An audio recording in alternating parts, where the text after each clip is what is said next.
brief. Okay, so we began on Friday learning in Chassidus the essence of the teachings of Chassidus. This book here, we are doing it inside. That's how we started on Friday, and we're going to continue for the next few days.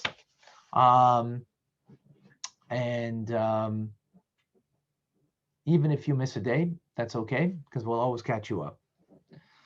And so how lucky we are is that we have, everybody see it in front of you? So what we did in the first day, we did two explanations of what is the contribution, the creative contribution of Chassidus over other areas of the Torah. So we explained the first one was the Baal Shem Tov, whose name is Israel, which is the name of the Jewish people, brought out from a state of unconsciousness to a state of conscious awareness, of connection, through the teachings of Chassidus. In other words, the Jews were materially, spiritually, emotionally, at every level, the Jews were in a horrific times. And they needed a spiritual awakening. So the Baal Shem Tov came to bring that spiritual awakening. So that's something that is unique.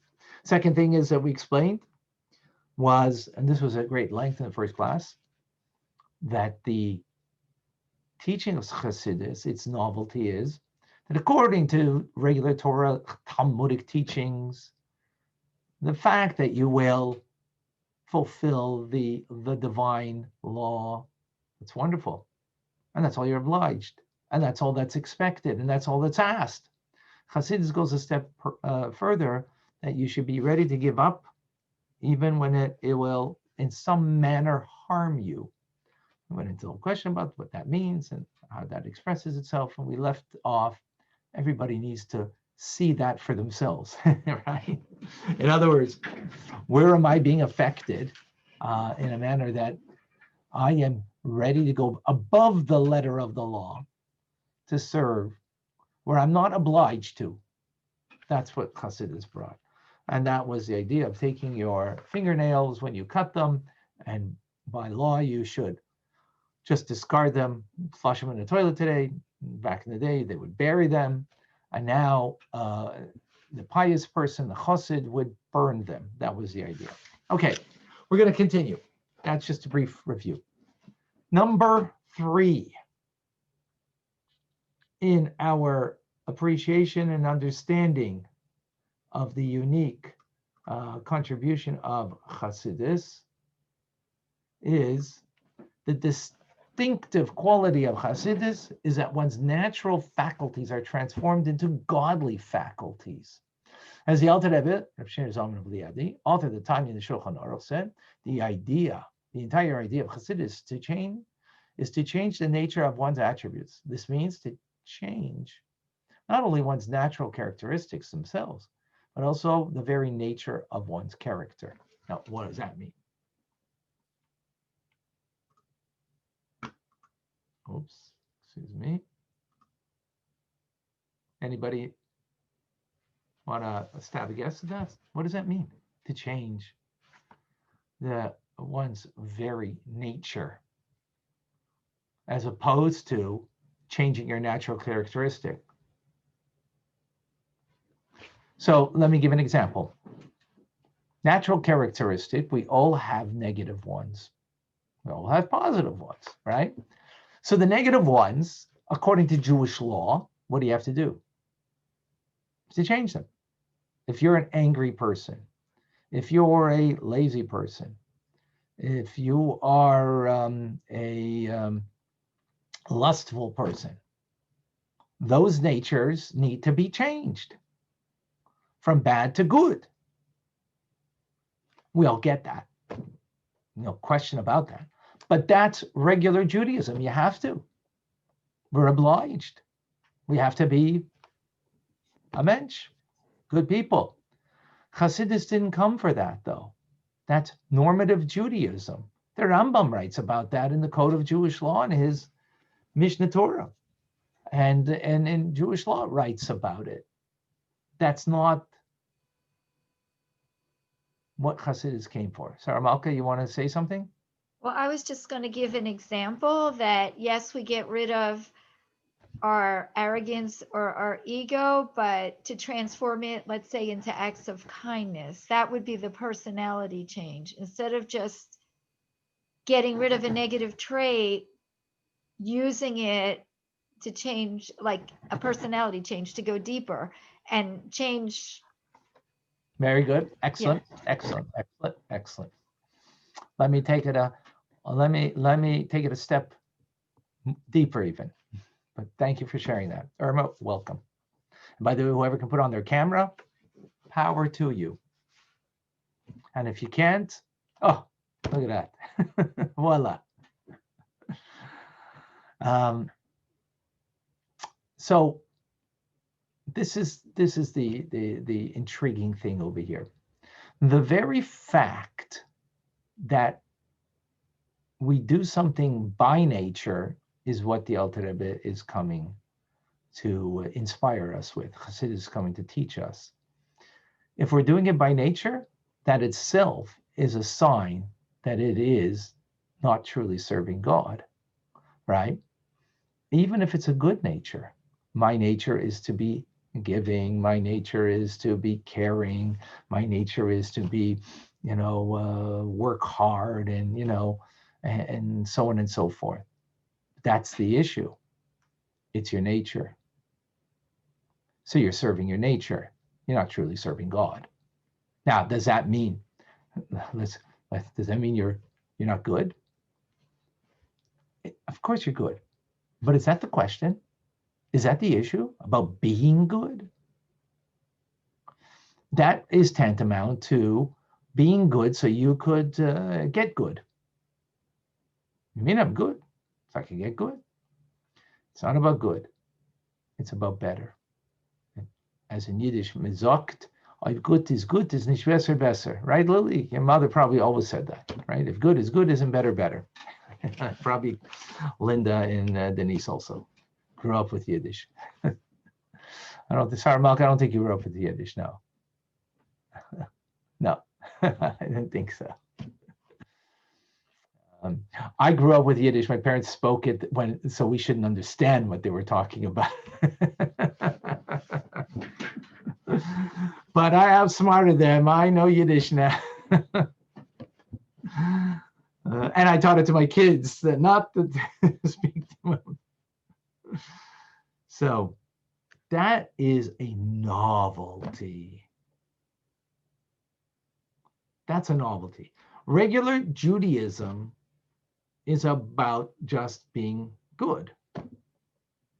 Good means if you've got a good nature, if you're a studious by nature and you study all the time, amazing. And you do, acts of loving kindness all the time because that's your nature, amazing. What more could you ask? Comes Chassidus and says, no. The fact that it is your nature, you're doing it because of your nature, then that's what you need to battle against. It should be done as an act of divine service, of serving God. Does that make sense? Yes, but I don't get it. If I'm good and if I'm nice and kind and I'm not maybe thinking of Hashem, but I'm still nice and kind, isn't it the action that's important? The mitzvah that's important. It's a better mitzvah if you have the joy or you have the right kavanah. But if I'm doing the mitzvah, isn't that great? Isn't that? We do. Did I say that was bad? I didn't say it was bad. No, but you're saying. I said no. Chassidus came to bring us to a new level. Let me preface. The Alter Rebbe wrote in a letter. He used the words "emes la mitose," the truth of truth. So the Rebbe writes in Hayom. Well, I don't know where it's taken from. I don't recall the source of this, but the Rebbe writes in Hayom in the thought of the day that because of that, the Alter Rebbe lost 50,000 Chassidim. You know why? Because the truth of truth itself is difficult. Truth of truth is even much more difficult. And many people went away from Chabad teachings because to embrace the truth of truth was too much for them. They weren't ready for it. Now, does that make them bad people? No. Are they wonderful people? But this is not what Hasidic teachings came to bring to the world. Not good people, but godly people. Doing good because it's your nature is just your nature. And maybe you have no credit for it. Maybe that's God who gave you that nature. He gets all the credit. Or your parents who, taught you well and, that became your second nature, shall we say, right? But where are you when you go beyond your comfort zone? When you go and are able to strive and to do it from a godly perspective because of the inspiration of the godly soul, not because the animal soul happens to be a tame one, right? There's wild animals and there's tame animals. So maybe you have a tame animal that, is always doing good stuff. Again, it's not even about credit and blame over here. It's not about pointing a finger. It's about looking at ourselves and saying, do you want to be a chassid? That's demanding. And it's emes lamitasai. It's the truth of truth. And maybe you might say, no. Okay. That's, I don't believe that's any of us here want that. In other words, we're not satisfied just to be good. We want to be godly. Godly means that you're not following the dictates of your natural soul, even if the natural soul is okay and good and, a tame and wonderful, retrieves the, for the owner, the master, the bone all the time and brings it, that's great. And again, we're not belittling it, because normative Judaism, that's what it demands. If you have a bad character, you got to work on that. But the good character, fine and dandy, right? The truth is, Chassidus is, is bringing to light those things that are already there in Jewish teachings, like, in Jewish teachings. We learned this in chapter 15 of Tanya. Anybody remember? Someone back in the days when, wasn't like today, you're going to hear me speak this class one time. If we were back in the day, how many times did you hear the class from me? How many? Come on, Sarah Malka, louder. 101 to No, go beyond. 100. 100. 100, but then 101 to go But if you beyond. did 101, then you're truly go serving beyond. God. Exactly, because 100 was the normative thing to do, right? Right, but I didn't. 101 was equal to the 100. Why? Because that was a natural. That was something that you had to go above the norm of the day, right? The cultural norm, shall we say, of the day. And that was expected of you. That was, so to speak, the law. Oh, if you want to say back, it wasn't the law, but that was how they studied. Because remember, this is before the written word. This is when the Mishnah, for example, was not written down. So you had to devote yourself to its memory 100 times. Therefore, they studied, so they should be precise. But the one who did 101 is an Oved Elokim, is a servant of God. That's true service, right? By the way, parenthetically, from this we see that, we can't judge each other. We can judge an action if it's the right action or a wrong action, but the person, you can't judge. Why? Because ultimately, if a person fails in a struggle, now the failure itself, the act can be judged, but the person in their failure, if you would be them, maybe you'd feel much worse. And maybe if they had your qualities, they'd succeed much more than you. Because going beyond the qualities that you've been given and to rise above that is truly serving. And we don't know exactly, we're not such soulful people that we know how much I, or even some, or definitely someone else, have really struggled. Maybe for ourselves, we could say, you know what, that act of loving kindness that you are so thankful for, it was easy. Okay, it's good to be honest for ourselves and to be able to see that, you did it. Maybe I just didn't, it was natural. It was not it didn't put me out in the least, which is fine. It doesn't mean you have to be put out all the time. The question is, the point of Hasidic teachings is that we just don't live within the 100. We're climbing to the 101. And of course, the more we can do that in our daily practice, is the more makes us a Chassid.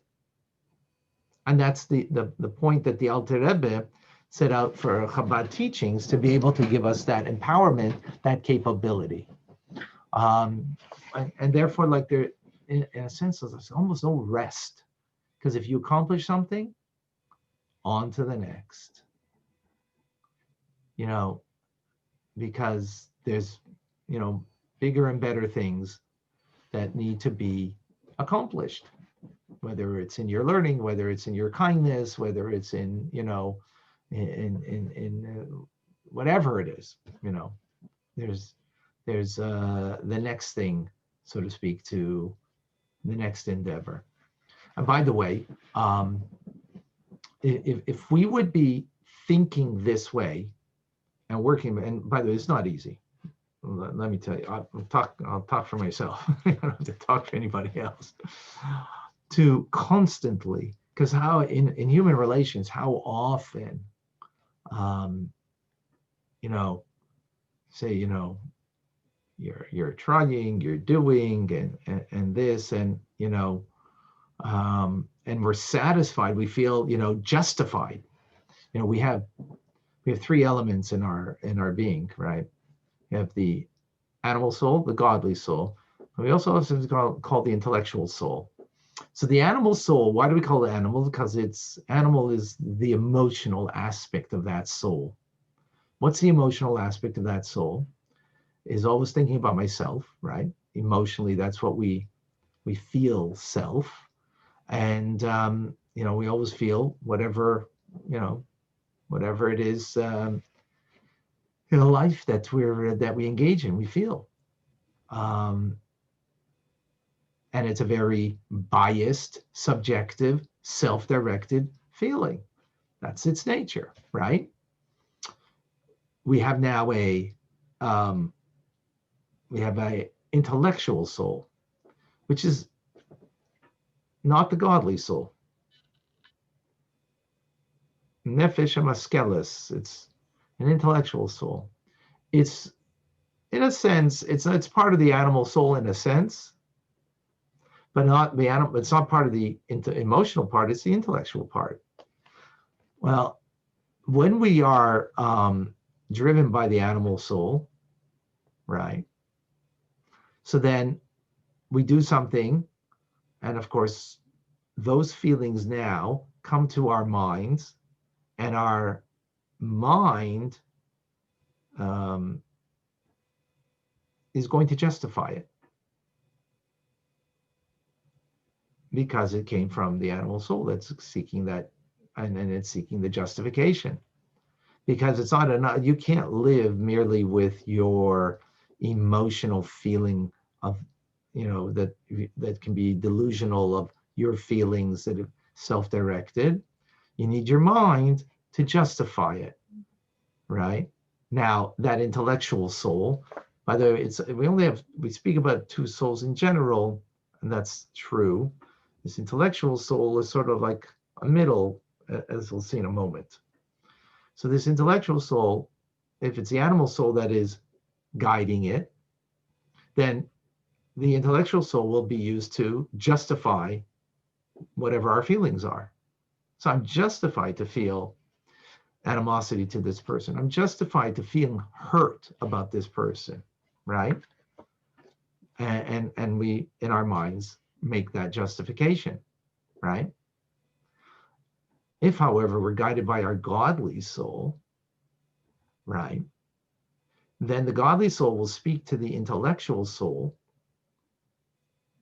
and guide it that it should be objective, that it should be able to see things not merely on self-concern and self-justification, but to be able to have more of an objective view of whatever it is, and to understand that intellectually, right? Because the godly soul, its intellect is more of God.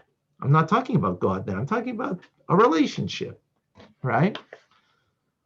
So again, if you're coming from the painful place, then your mind will just be used to justify. If you're coming from the godly place, then the intellectual soul, right, which is this middle ground again, will be used to understand the truth from a godly perspective, and hence accept that. Now, the emotions may not be I understand, sorry. Why can't the godly soul understand godliness and it does, but it doesn't understand in the way that it could speak to the animal soul, so to speak, the intellectual soul, because the godly soul is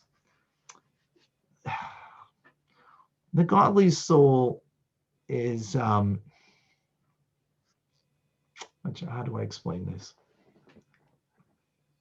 The godly soul's intellect is a different kind of intellect. It's not human intellect. It is an intellect that is transcendent. It is just like, being bound up. Like it's just in the sense of desiring to be bound up with its source, not because there's a value to it, just because it is part of that source. It is a part of God. So the intellect knows that, perceives that. That's not human intellect. Human intellect is, this is good for me, and this is why. That's human intellect. The godly that's why we don't touch it that often. When the Alter Rebbe speaks about it, he speaks about it primarily when we're ready to give up our lives to keep our faith, because it's not that active.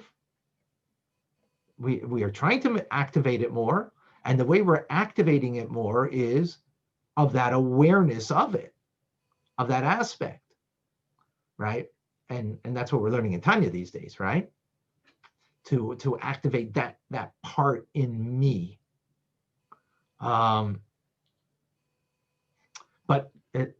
But what it's doing is inspiring my human intelligence to, oh yeah, a mitzvah is amazing. Tanya is out of this world. To dive into Hashem is a sublime thing. That's an appreciation of something. The godly soul doesn't need appreciation to motivate it. It's a different language. It doesn't need motivation. The human mind needs motivation, not the godly soul. That's why you give up your life without any reason. Beyond reason. You don't make a calculation. My godly soul inspired my nefesh hamaskelis, my intellectual soul, and okay, let's make a calculation here. Should I give up my life? Is it worth it? Is it not worth it? It doesn't work that way. By other people in the nations of the world, yes, but not by the Jew. That's why this is only found by a Jew, this soul. The intellectual soul is found by a non-Jew that can be intellectually come to appreciate the truth of God, the realness of God. and that you must serve him and must do the good and so on.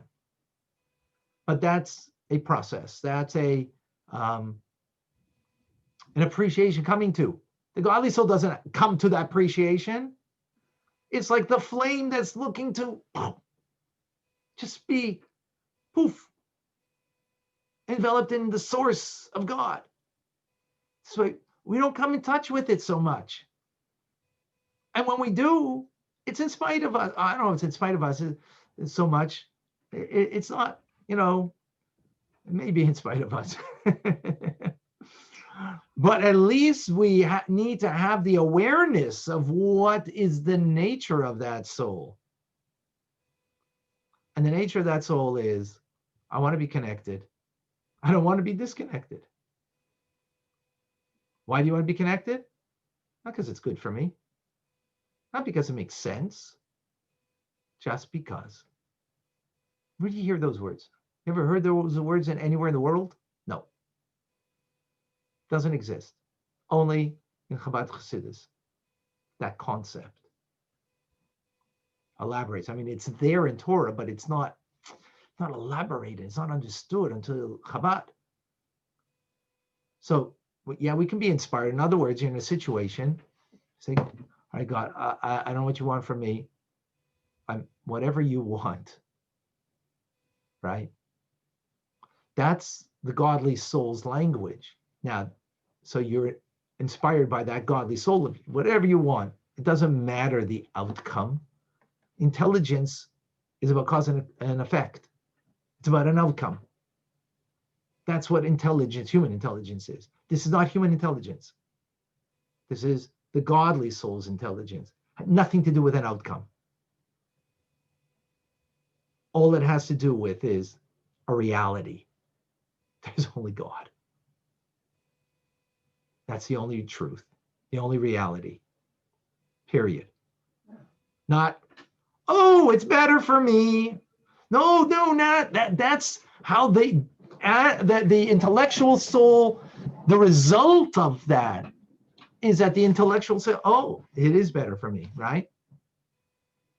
And which it need to talk to that part in me. Because when I talk to that part of me, now I engage another element of my being. Because then that could talk now to what? The animal soul itself. In other words, the emotions that are of from the animal, completely self-directed soul. That now you could feel the self-directed goodness, not just intellectually, but feel the self-directed goodness that you have in living a Jewish life, doing a mitzvah, studying Tanya right now, which is good. Not, but where did it come from? Did it start with the emotions of the animal soul? And then came to the mind, completely excluding the godly soul? And therefore my intellectual soul is now being used to justify my feelings? And maybe they're good feelings even. But then that's all based on your nature, even if it's a good nature. Even if it's a good nature. Or is it starting from the godly soul, right? Which for us means a process of, we're not, I don't know how truly we're going to touch it. I'm not certain how truly we're going to touch it, but at least the awareness of it. And what is that? All I want to do is what's right. All I want to do is what God needs from me, no matter what the consequence. No matter if I gain from it, in the sense of human, value of gain. Whatever it is, that's the godly soul talking to us. Then it's going to bring that to the intellectual soul. Then the intellectual soul can now rationalize the value of that. But it didn't start with that. You never start in the middle. You start at one end or the other. And then it might even inspire the animalistic nature. And that's what it means to love God. With both your inclinations, as we say in the Shema. That's already, obviously a greater feat. Minimally, what we can do is to think, what does Hashem need from me? As a chassid, means you have a Rebbe. So a chassid thinks, Rebbe, what do you want from me? What do you need from me? And whatever it is, you're open to that. As easy or tough, challenging or not, whatever it is, that's a bittul. That's a self-abnegation that allows the godly soul to have some kind of say, shall we say, in our lives. That makes in turn that we're not living by our natural instincts, our nature, even our good nature. Because good nature does not come from the godly soul. Godly soul has got nothing to do about good. It's got to do about godly. It's not that godly soul is good. It's not. That's not how you define it. Obviously, it's not bad, right? It's not good. It's godly. Good is already an appreciation of something. Good is a consequence of something. The godly soul, it's got nothing to do about that. It's got to do with right from wrong, connection and disconnect. Is this connecting me? I'm all in. Disconnecting me? I'm all out. That's not a rational thing. And you can bring it to the rational intellectual soul that, you can now, appreciate that. Whole different world. There's a whole different world to live, a whole different way to live. That's why Chabad is the truth, the ultimate truth of truths in Torah. And that's what we're learning over here. I'm going very slow over here. I looked a few pages ahead already. I thought, who knows? But I guess not happening the way I thought. But hey,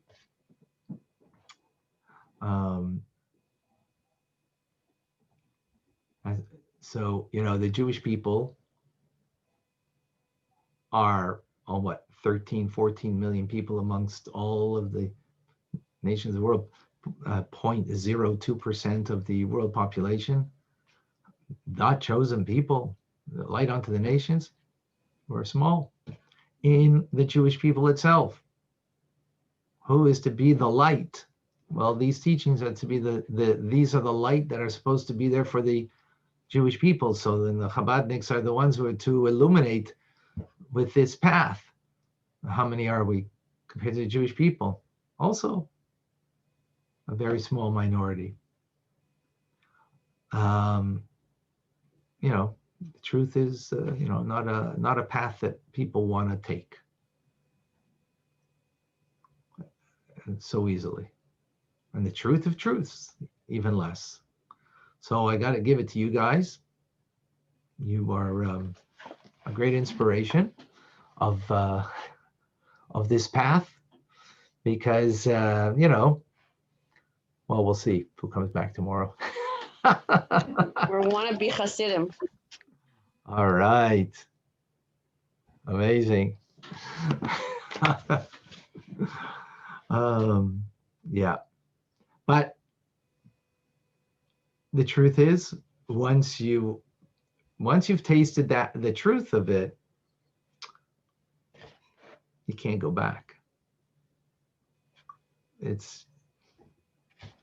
you know, because then it's hard to live in your skin, so to speak. All right. Any questions, any comments? I think tomorrow we will continue with the next part. I thought we would do it today, but I actually thought we would do a lot more, but Baruch Hashem. No comments, nothing. Linda, very powerful. Thank you, Linda. All right. Karen, questions, comments? Katie, Irma, anybody else? Richard, Kenneth, Israel, welcome back. All right. And Hannah, I think Hannah is up 24 hours a day. She's in Manchester and up late at night for the classes and then up early in the morning. All right, beautiful. Okay, so Hannah, you wanted to share with us something? No, not really. Just to say that if I'm up all that time, all those times of the day, isn't because, as we were learning in previous lessons, that I'm particularly good, because it's just natural to me. So. All right. Okay. Well, I'm going to give you the credit anyways. But thank you. All right, folks. Wonderful. We will continue tomorrow, God willing. Thank you. Thank you, Abba. Thank you. Bye. Bye. Have a wonderful day. Beautiful God bless lady. you. Bye-bye. Bye-bye. Thank Care. you.